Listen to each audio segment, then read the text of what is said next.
From the Yale Center for Faith and Culture, this is For the Life of the World, a podcast about seeking and living a life worthy of our humanity.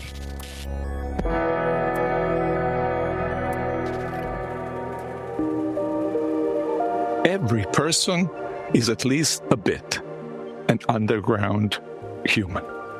The world will either be loved with unconditional love, or it will not be loved at all. For underground humans are unfit denizens of the Crystal Palaces. Zosima's stories and homilies circle around the character of proper love for the world, an alternative both to Ivan's rejection of the world and to his way of loving it. Brother, Zosima says at one point, do not be afraid of man's sins. Love man also in his sin, for this likeness of God's love is the height of love on earth. Love all God's creation, both the whole of it and every grain of sand, every leaf, every ray of God's light. Love animals, love plants, love each thing. If you love each thing, you will perceive the mystery of God in things. Once you have perceived it, you will begin tirelessly to perceive it more and more every day. And you will come at last to love the whole world with an entire, universal love.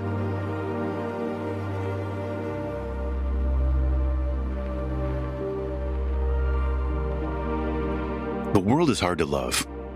Ivan Karamazov, in one of the most poignant chapters of Dostoevsky's Brothers K, it's entitled Rebellion, Ivan appeals to the overwhelming suffering and horror on display in the world, rehearsing a series of real-life headlines that Dostoevsky pulled from the local papers, and saying, quote, "It's not God that I don't accept, Alyosha, only I most respectfully return him the ticket."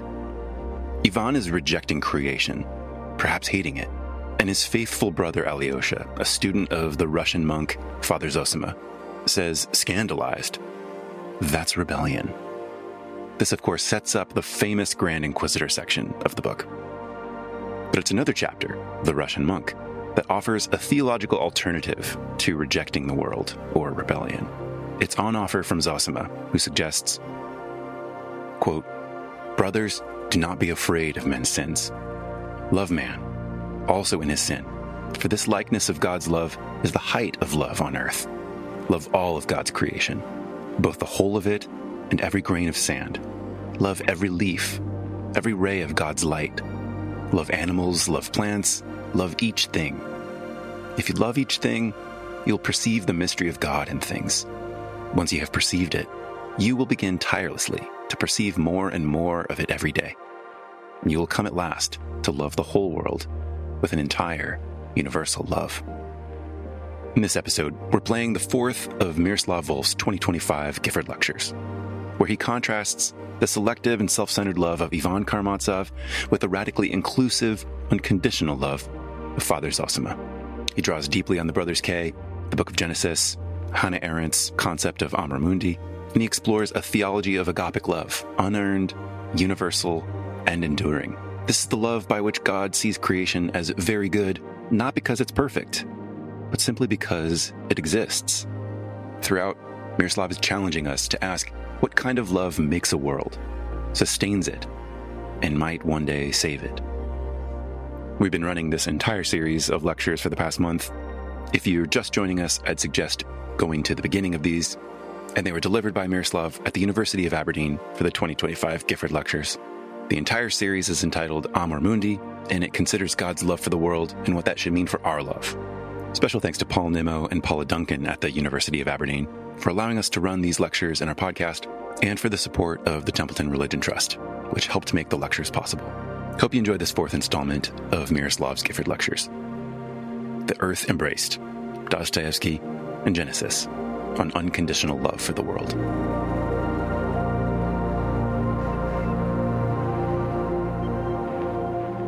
Ladies and gentlemen and friends, the last two lectures I was exploring the travails of love in the world in two atheist thinkers, Schopenhauer and Nietzsche.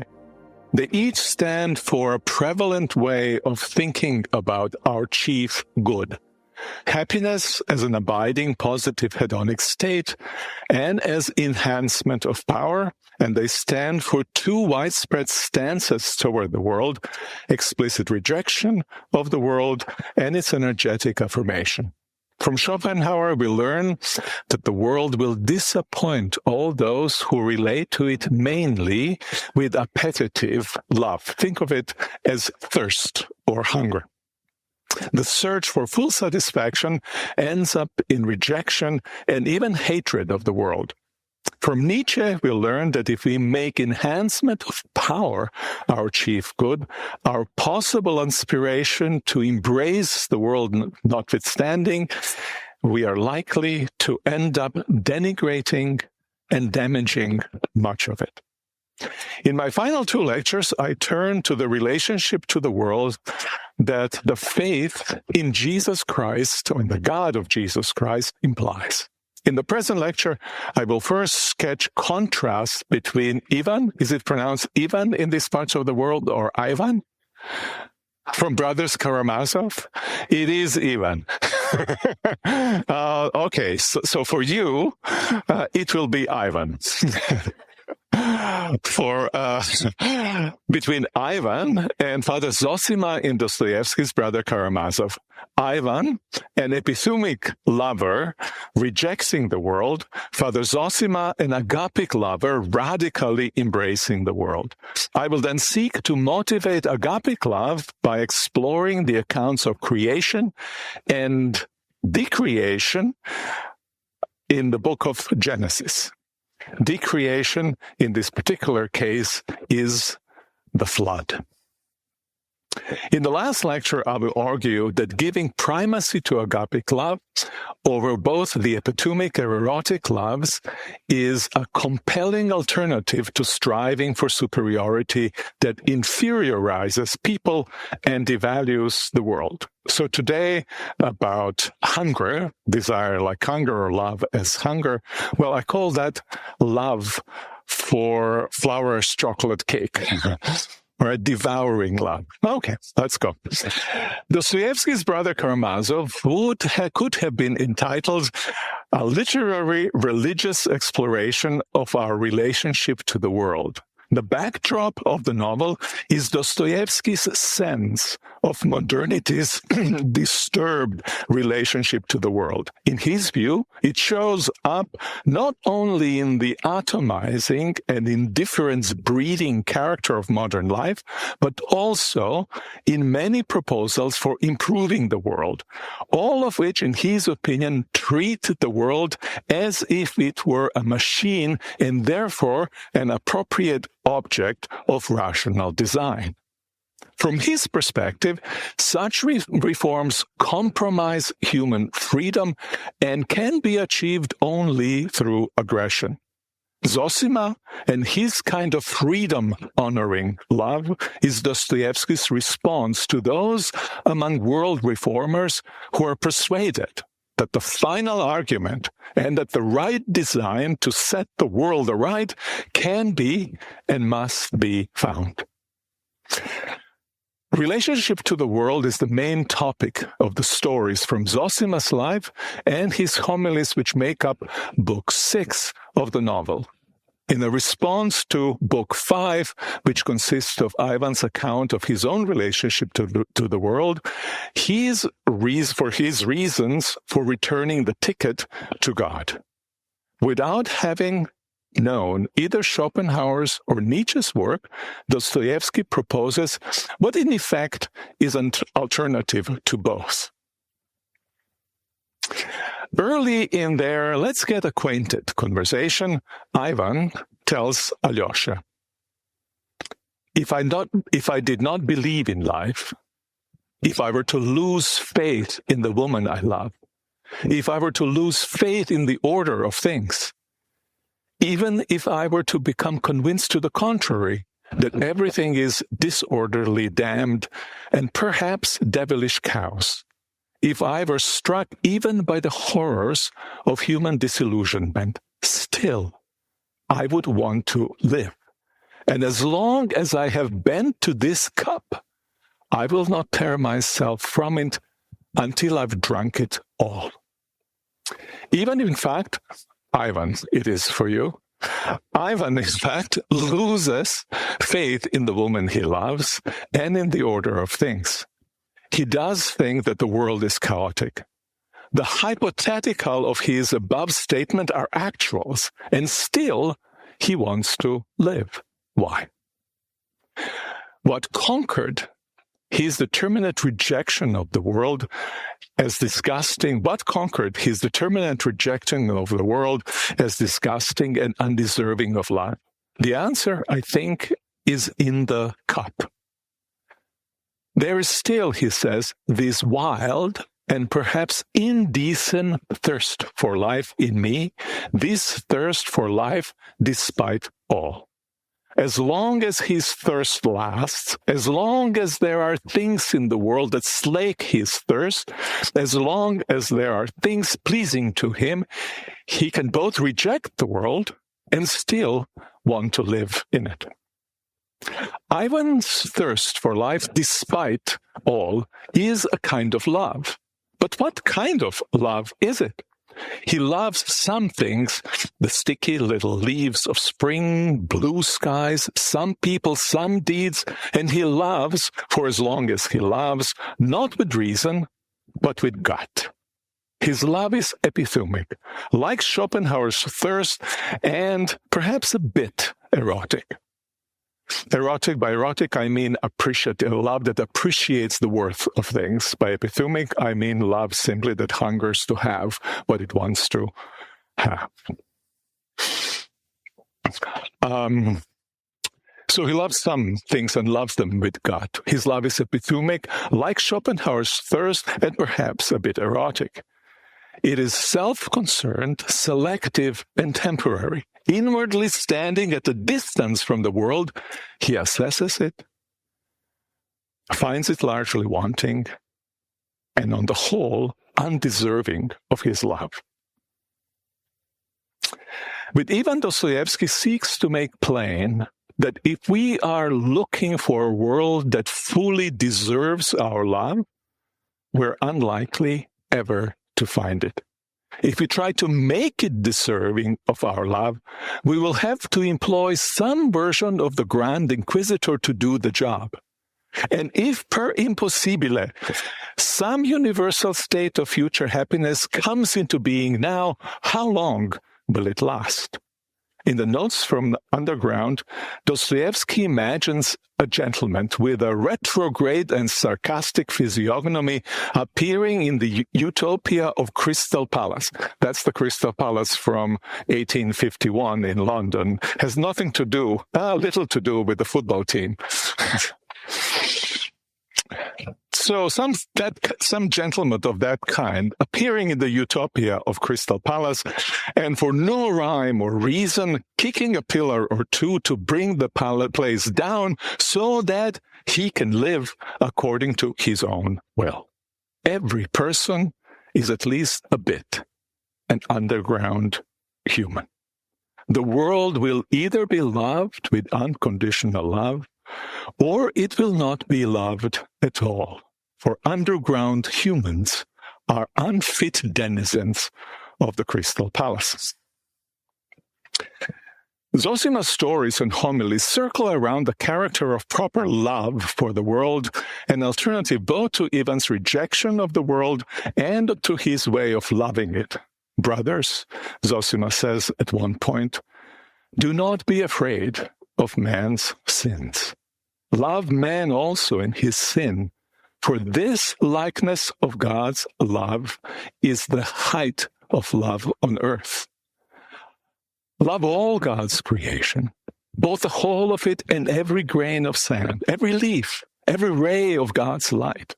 Love animals, love plants, love each thing. If you love each thing, you will perceive the mystery of God in things. Once you have perceived it, you will begin tirelessly to perceive it more and more every day. And you will come at last to love the whole world with an entire, universal love. The universal scope of Zosima's love, accentuated in this text by repeated use of all, every, each, whole, stands in contrast with the selectivity of Ivan's love, evident in his repeated some people, some things, and signaling out some natural phenomena. Zosima's call to love every leaf and every ray of God's light is at variance with Ivan's loving only the sticky little leaves and the blue sky. The universality of love in an imperfect world implies its unconditionality. First, the fact that humans might be disgusting and undeserving is not an obstacle for such love, but in fact an invitation to it.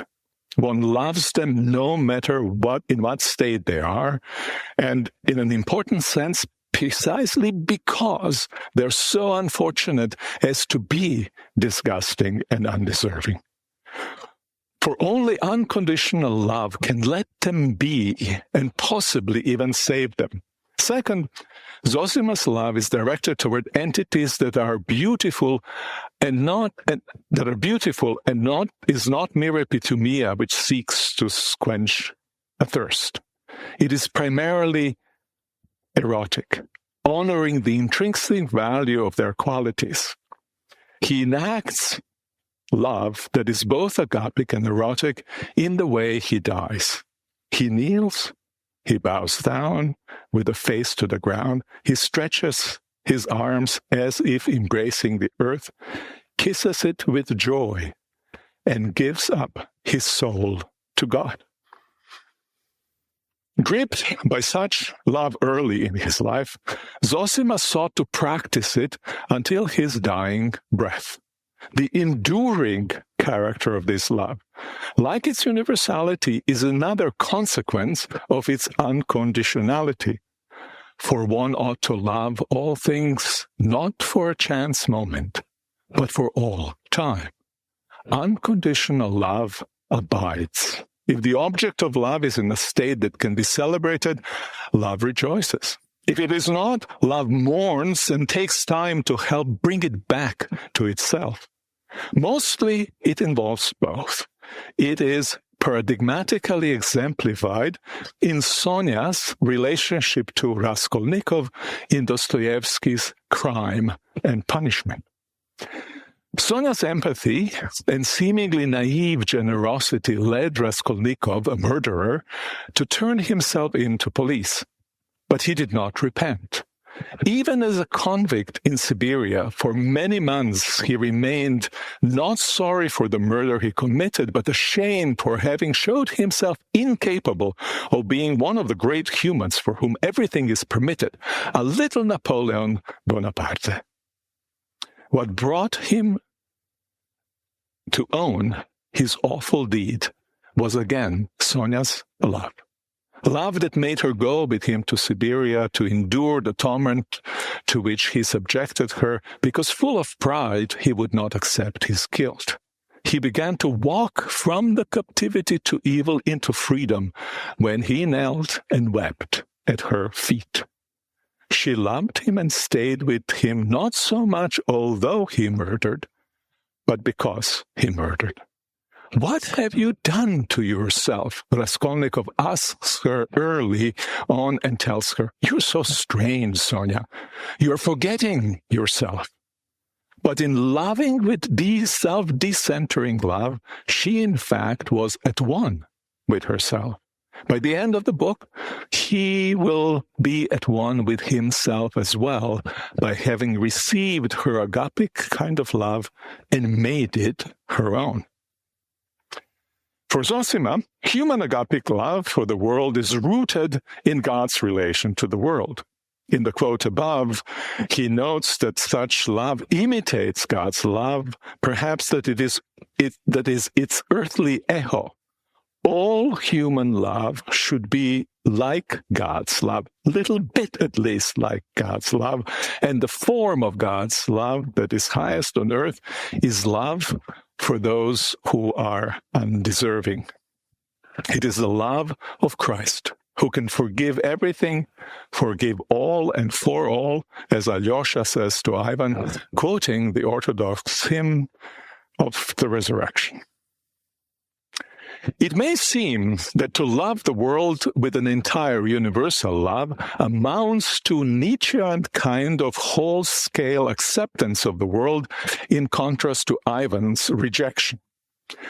But everything is loved is not equivalent to everything is good just as it is. The first claim is Zosima's. The second was Kirillov's from Dostoevsky's novel Demons. For Zosima, that which is good is loved with delight in the good that it manifests. Love here is erotic, an appreciation and attachment to good as good. That which has become undeserving is loved with self-decentering empathy and active care, which is agapic love. By loving with agapic love, humans are most like God, Zosima claimed. The possible pain and the assured promise of such love is expressed in Jesus saying, "Very truly, I tell you, unless a grain of wheat falls into the earth and dies, it remains a single grain. But if it dies, it bears much fruit." Dostoevsky used this saying as the epigraph for the entire book, The Brothers Karamazov. For humans to love rightly in either erotic and agapic way is to recognize the imperfection of their love and therefore their own guilt and need for forgiveness. First, not to recognize and appreciate something as good is to dishonor it. It's a very interesting position Zosima takes. Birds of God, joyful birds, you too must forgive me, for I have sinned against you, prays Zosima's brother Markel. How did he sin against the birds? He did not notice their beauty and glory. He did not even know how he would love them. Second, not to empathize with and actively care for those who are in the grip of evil is to fail to be like Christ in his greatest, liberating love for humanity. In short, not to love is to fail to honor everyone properly as intrinsically valuable and fail to become a servant of all. The account of sin as failure to love everything abidingly is tied to one of the most controversial of Zosima's teaching, namely that each of us is guilty before everyone and for everyone. This idea is at the heart of his response to Ivan's rebellion. If we were to make Zosima speak to Ivan, he would note that Ivan should not be rejecting the world while at the same time exempting himself from responsibility for behaviors and patterns of relating which make the world unacceptable to him. Let me repeat that one more time. He would note to Ivan that Ivan should not be rejecting the world while exempting himself from responsibility for behaviors and patterns of relating which make the world unacceptable for him. The sharp point of that objection is not that Ivan too is a wrongdoer, that he contributes the reasons for his own rejection to the world. It is that he fails to recognize that well-being of others is partly his responsibility. Even more, that he is guilty not just for his own misdeeds, but for the misdeeds of others as well. The idea of guilt for everything and everyone presupposes that persons are not individuals, sovereignly relating to the world in discrete acts. Instead, as Zosima puts it, in creation, everything flows and connects. Touch it in one place and it echoes in the other end of the world. Each is responsible for all. Each is guilty for all. Each needs forgiveness from all. Each must forgive all. Ivan's form of hostility toward the world both feeds on and is nourished by most intimate and rapacious of humans. One more time. Ivan's form of hostility toward the world feeds on and is nourished by the most intimate and rapacious of human aggressions against the world, the overwhelmingly epithumic nature of our love. If such love defines our relation to the world, Zosima's alternative, self-decentering love, appears to us as a sentimental nonsense. Zosima knows this well.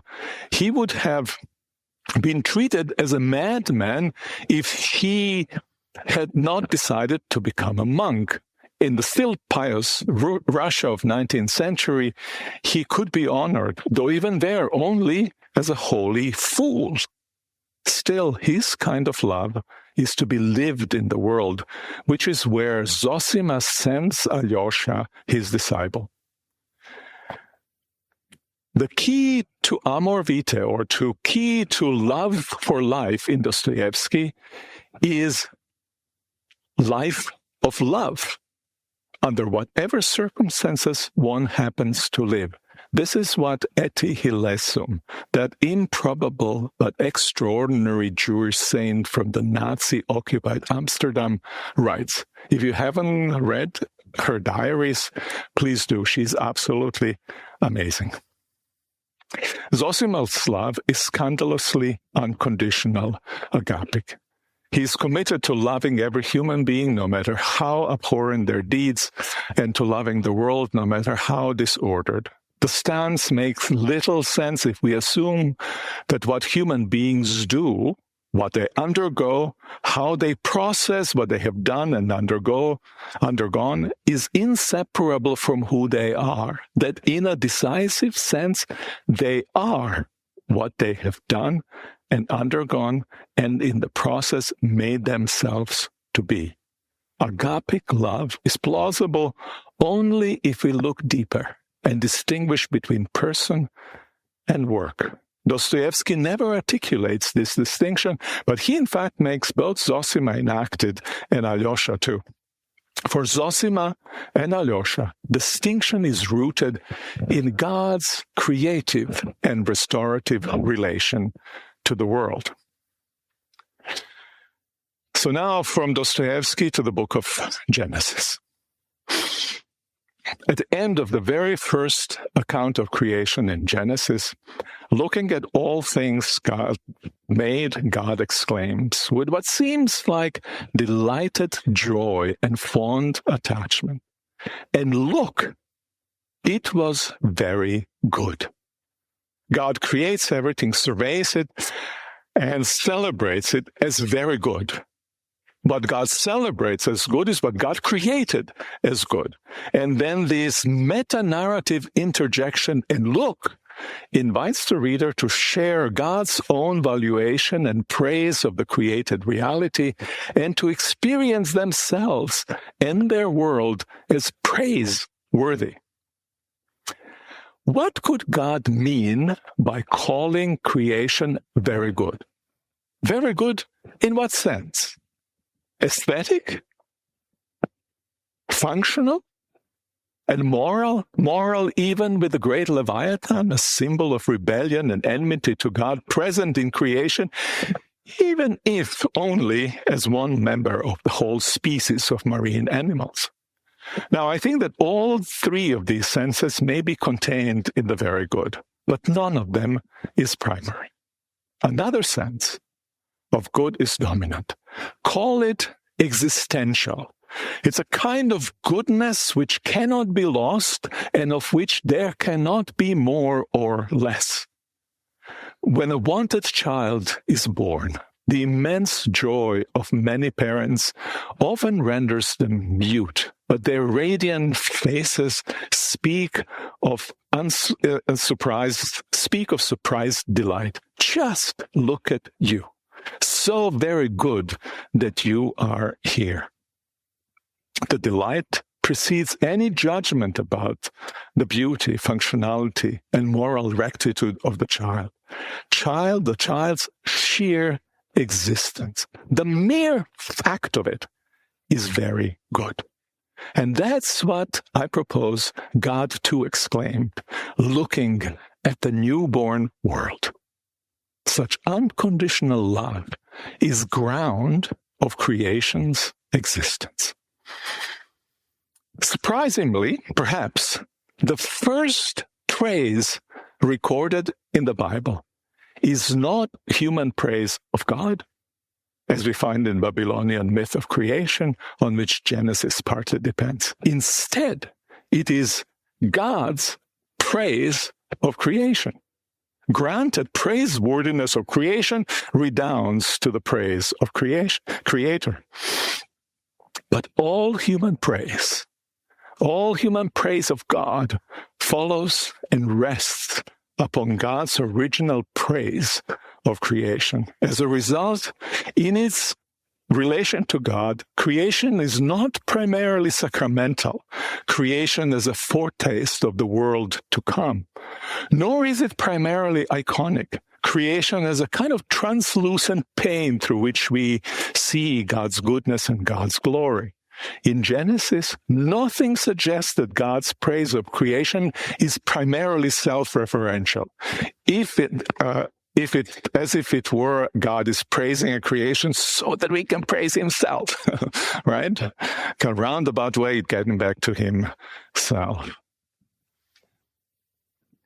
Intrinsically valuable, creation is an object of delight both for humans and for God. Only as an object of God delight is creation also a medium of human relation to God, a sacrament and an icon. Hannah Arendt, with whom I was in dialogue I'm in dialogue in this entire series of lectures, and who coined the phrase Amor Mundi and use it in the sense in which I do, Hannah Arendt made what I call existential goodness of the world the foundation of her political philosophy. A shared world with common norms and the right to have rights, she believed depends on mutual affirmation of our mere existence, of all that is not our artifact or our achievement, but it is mysteriously given us by birth alone. And how it is that we might affirm each other in such a way. Above all, by the great and incalculable grace of love, which says, I want you to be, without being able to give any particular reason for such a supreme and unsurpassable affirmation.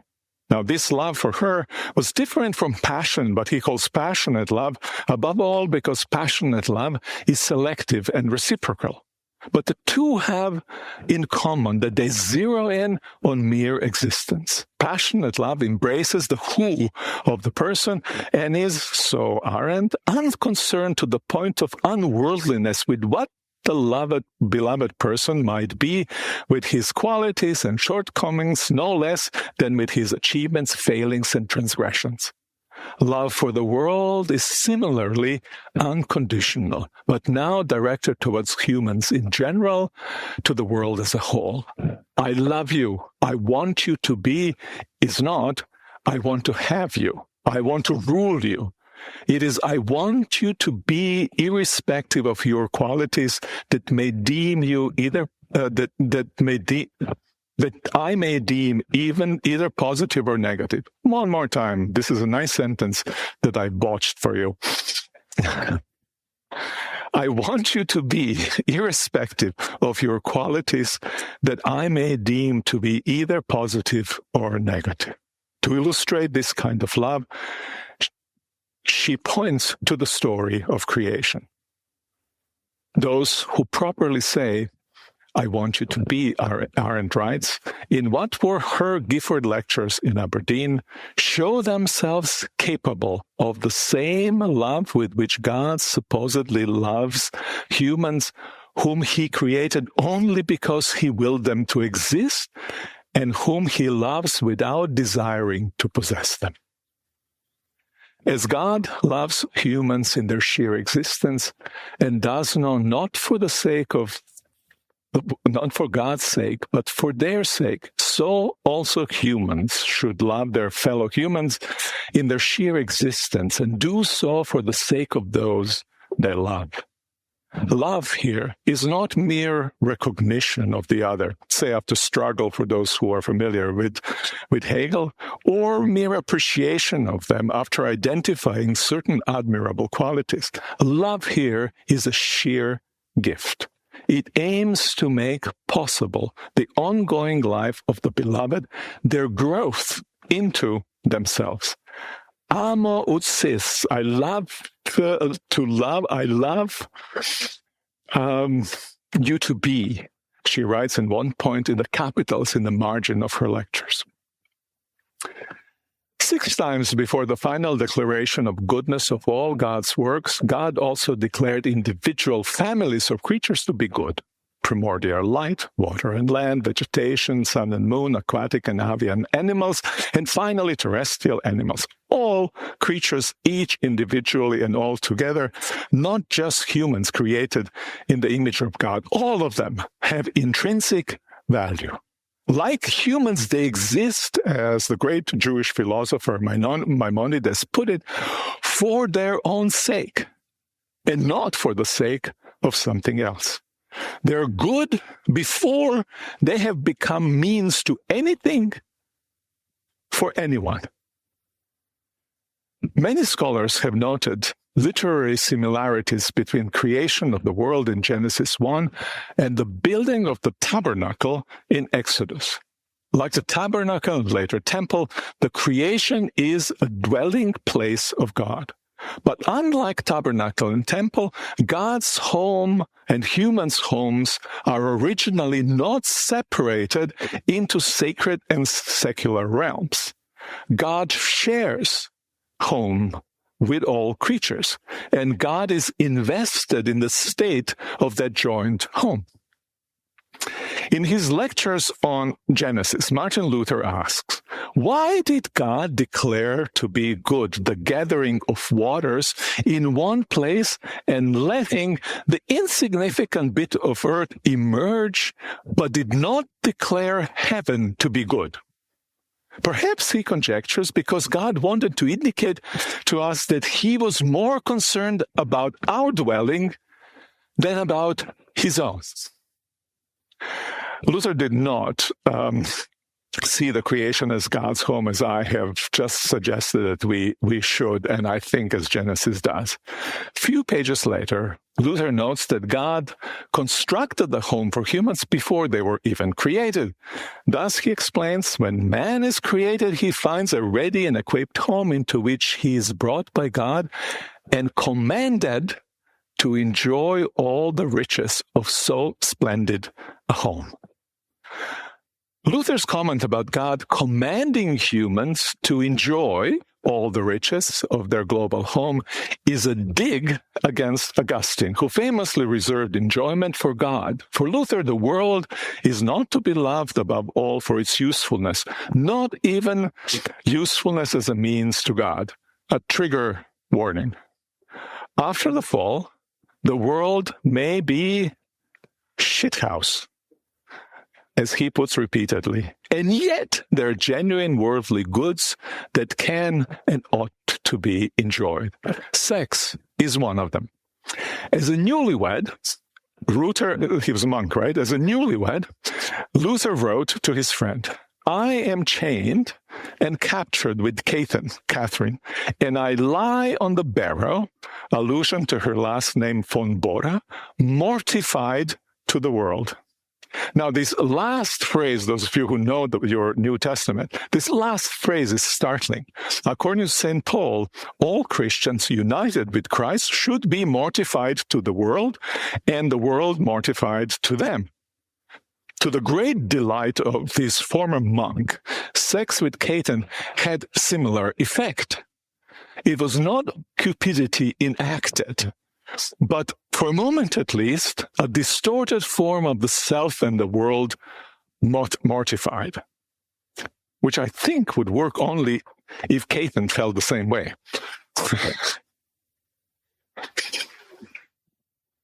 For Luther, the riches of so splendid a home that God made for humanity is a gift of divine solicitude and benevolence toward us. Some achieved worthiness of human beings, some earned merit could not have been part of the reason for making it. It was made for the future human being. The only worthiness in view could have been existential goodness given by the sheer fact of human existence. In his smaller catechism, Luther gives a first-person or person-centered account of creation, re-articulating the first article of the Apostolic Creed, I believe in God, the Father Almighty, maker of heaven and the earth. He writes, I believe that God has created me together with all creatures, that God has given me my body and soul, eyes, ears, and my members, my reason and my senses. Now, behind these insistent first-person formulations lies a very important conviction. Gifts are personal. They're meant for their recipients as an act of care for them. That's how receiving gift differs, for instance, from finding yourself a lucky possessor of some desired object or from receiving an entitlement. Gifts are expressions of the giver's active care. Their benefits to recipients surpass the concrete usefulness they have as objects. For a gift is not a mere thing or service. In fact, most things in the lived world are not mere things. As Merleau-Ponty has argued, all cultural objects, which is most of what surrounds us, are sediments of human activity and have around them an atmosphere of humanity, or inhumanity, as the case may be. In an even greater degree, this is true of gifts. Trinkets in a gift shop, each enveloped in an atmosphere of humanity, are not gifts. It's a gift shop, but it doesn't have gifts. They need to become gifts. And they become gifts when somebody has purchased them with the intention of giving them to someone else in hope it will be received as a gift. The act of giving turns ordinary things into gifts. Gift is an interpersonal relation. When the relationship recedes from consciousness, gifts morph back into just ordinary things, whether useful, delightful, or superfluous and annoying. White elephants. Is that the phrase? If creation as a whole and each creature in it are gifts, the consequences will be something like what Hartmut Rosa has described with the idea of resonance, a relationship of being moved by entities, responding to them freely, and in the process, oneself being transformed. For if all creatures are gifts of the God whom we love, each thing in the world is a site of relationship marked by love. Every good and beautiful thing then shimmers with an aura that exceeds its thingness. Each is itself by being more than itself. Each is itself by being more than itself. Each is a carrier of the traces of the giver and a site of recipients meeting with the giver. And just for that reason, each is a source of deep and many-layered pleasures. If we love the world only for its utility, such love would easily morph to desire to control the world, to make it, as Rosa noted, knowable, physically accessible, manageable, and finally transformed into the material and the object of our own projections and desires. The world would become then a point of aggression. If the world has only instrumental value, our very love for such world would be the source of our alienation from the world, almost paradoxically. If we ourselves, our senses and activities and we ourselves, our senses and activities would become sullied by an ugly blend of greed and hostility. As creation, the world, in all its variegated richness, is an intrinsically valuable gift. The most basic human relation to God, therefore, is gratitude. The most basic human relation to the world is delight in its existence and care for its well-being. We ought to relate to things not primarily for our sake, but for their own sake. Now, this is not to contest the world's utility for humans. Our planetary home is an interdependent and dynamic whole in which each entity is a gift to all others, and in which each plays a role in survival and thriving of others. Genesis 1, however, implies the subordination of utility to delight and care. Not exclusion, but subordination of utility and delight, subordination of utility to delight and care. Humans are finite and fragile creatures of need, but we live at our best when, notwithstanding our vulnerability, we don't cater to our needs and our enjoyments to the detriment of our neighbors and our shared world. In our own way, we then participate in God's ongoing active love for the world, our joint home with God. In one of her entries in Denk Tagebuch, Arendt writes, Amor Mundi, why is it so difficult to love the world? The world is deeply flawed and seemingly incorrigible, which is why, if the world is loved at all, that love will have to be, as she writes, incalculable grace, for which it is not possible to give any particular reason, except that such love is the only possible means of constituting and maintaining a shared world. Her term for such acts of love is reconciliation. And then, in one of the entries, he adds, but reconciliation has a merciless boundary. Some persons and acts cannot be accepted under any circumstances as our fate. For her, Adolf Eichmann is an example. In the epilogue to Eichmann in Jerusalem, Arendt explains her reasons why, in his case, capital punishment is appropriate. Addressing Eichmann himself, she writes, and just as you supported and carried out a policy of not wanting to share the earth with the Jewish people and the people of a number of other nations, we find that no one, that is, no member of human race, can be expected to want to share the earth with you. This is the reason, the only reason, why you must hang. There can be no reconciliation with Eichmann, and those who, like him, participate in pogroms, genocides, ethnic cleansing.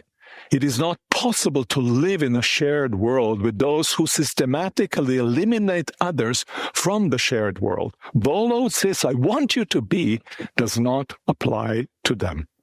Arendt is here in line with the Genesis and Exodus, both of which affirm capital punishment. The Gospels and epistles arguably do not, it being the case that nobody is outside the scope of God's unconditional love. The sketch of our relationship to the world that I've given earlier rests on God's exclamation in Genesis, and look, the creation was very good. As I noted in Lecture 2, Schopenhauer thought that these few words are the biggest and most consequential lie in the entire Bible. And if we were to stop reading Genesis after that exclamation, Schopenhauer would not be entirely wrong. More importantly, we would end up with a one-sided account of how Genesis itself sees the world and the human condition. To complete the picture, we need to turn to the story of the great flood. It sits, if you read Genesis, first 11 chapters of Genesis, it sits right there in the middle, which is important literarily. The account of that great calamity begins with a statement about God's seeing that parallels and echoes God's exclamation in Genesis 31. And God saw the earth, and look, it was corrupt. Every inclination of the thoughts of human hearts was evil continually. With their will and reason fully in grip of evil, humans have filled the earth with violence. Every human was such that no shared world was possible, each violently excluding others from it. This is the world utterly unhomed. And the Lord was sorry that he made the earth, and it grieved him to his heart. So the Lord said, I will blot out from the earth the human beings that I have created, people, together with animals and creeping things and birds in the air. What do we make of the radical change in the character of creation and in God's relation to it? God's delighted joy and fond attachment gives way to the convictions that it would have been better not to have created the world, and a brutal decision to destroy it. I read the disturbing account of the Great Flood as a hypothetical story. I get it from Marilyn Robinson, the basic idea. If you haven't read her book, Genesis, please do. It's an interpretation of entire story, entire book of Genesis. As an account of what God, I read it in the following way, as an account of what God could do, but does not, if evil were to fully colonize the world, and then what God actually would do. Though I cannot justify my hypothetical reading here, I consider it a plausible one to take on what is a very complicated text. The main body of the story is about what could happen if the evil became pervasive. It is told under assumption of the primacy of erotic love.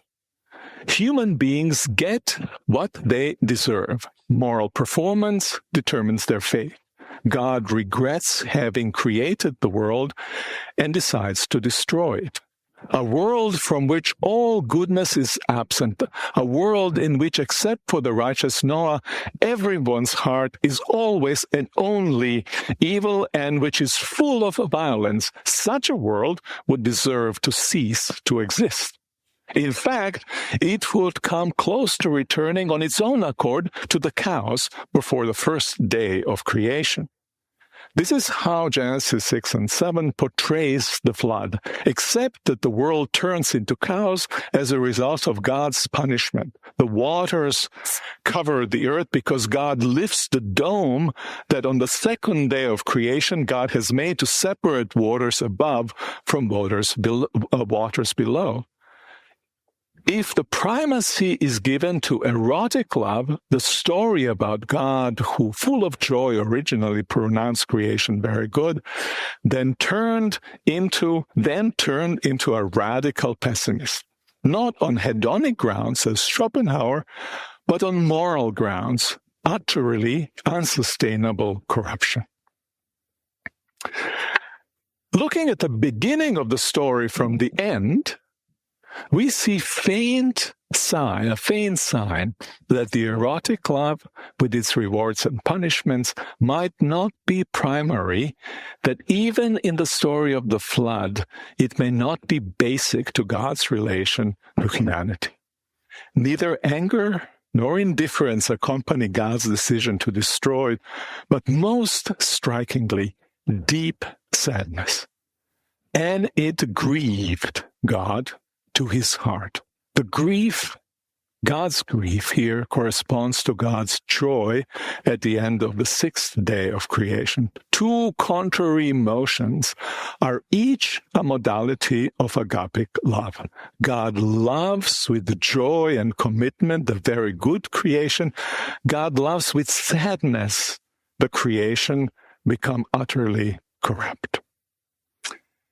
God's agapic love for the world in Genesis 6-8 stands out most luminously when we consider how the two acts of God's deliberation frame the account of the flood and how they relate to one another. The reason for destroying the world and the reason never to destroy it again. The Lord said that every inclination of thoughts of their hearts, the Lord saw that every inclination of the thoughts of their hearts was only evil continually. So the Lord said, I will blot them out from the earth that I have created.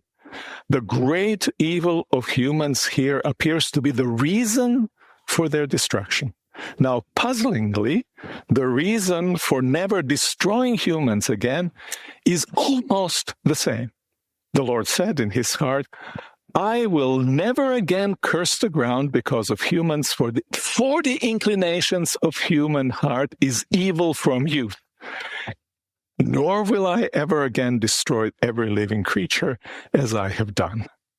Now, it seems, Luther notes, that God can be accused of an inconsistency here. Now, the inconsistency, I believe, controversially grant you. I'm sure some of you will ask the questions about it, and I've received some resistance to it. I still think I'm roughly right. The inconsistency disappears, however, when we recognize that the primacy of erotic love, which governs the first stance, has given way to the primacy of agapic love that governs the second. We can read the reason for God's decision never to destroy the world in two ways.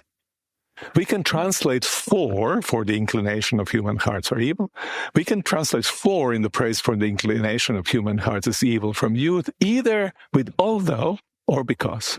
In the first case, in the case of although, at the end of the story, erotic love has primacy as it had at the beginning. Despite the appearance to the contrary, I will not destroy them, although they are evil, remains in one regard close to I will destroy them because they are evil. Though the result is opposite, sparing rather than destruction, human wickedness still pushes in the direction of destruction. It still remains, as Keith DeRose puts it, a good reason for destroying them, but has just ceased to be a sufficient reason for doing so. In the second case, I will never again destroy because the inclination of human heart is evil from you. Now agapic love has primacy. There is a dramatic shift in the direction in which the misfortune of human evil pushes, especially human incapacity not to be evil. The agapic relation to those whose existential goodness is affirmed, but who have been colonized by evil from youth, is neither their destruction nor mere forbearance. They will be loved in their incapacity to do good, and they'll be loved, we hope, out of that incapacity. God's love is unconditional, though not stripped of behavioral expectations. Still, God not only spares humans, but changes the demand in the light of human incapacity, kind of lessens the burden. Now the killing of animals for food and capital punishment are allowed, whereas previously they were not. God is indulgent, but God's grace is not mere indulgence. It is agapic love. Because to live is to be unjust, as Nietzsche put it, echoing in his way echoing his own more radical way, Luther's anthropology, the world can continue to exist only if God makes a commitment to it. Faith keeps faith with it no matter what. What will not do is to destroy all the evildoers and save one particularly righteous person and, frankly unwedded, his sons and daughters, in hope that humans will do better the next time. They will not. The story of the flood and its aftermath underscores that. A shared, lived world exists only through God's grace of creating, not only through that, but through God's grace of keeping faith with and caring for humanity. And that not merely despite the evil, which is widespread, but because of it. Captivity to evil is the reason for liberating grace. When God, whose very being is love, creates the world, God gives it existence and does so for no other reason than to delight in it, as Genesis suggests. By loving free and wayward creatures unconditionally, God gives them grace of time and of God's own redemptive presence to be and to grow into their own fullness. This is the stance toward the world on which Father Zosima insists, in sharp contrast to Ivan and his appetitive, epithumic pseudo-love for the world. Let me conclude. Agapic love demands nothing from the beloved, though it cares and hopes much for them and for the shared world with them. It is free, sovereign to love, free to honor those it loves, to keep faith with them no matter what, free from needing to defend its own honor at all costs. Agapic love is therefore also humble. It provides an alternative not just to epithumic desire, but also to striving for superiority that is so widespread in the world today and then degrades much of that world. That will be the topic of my final lecture. Thank you so much.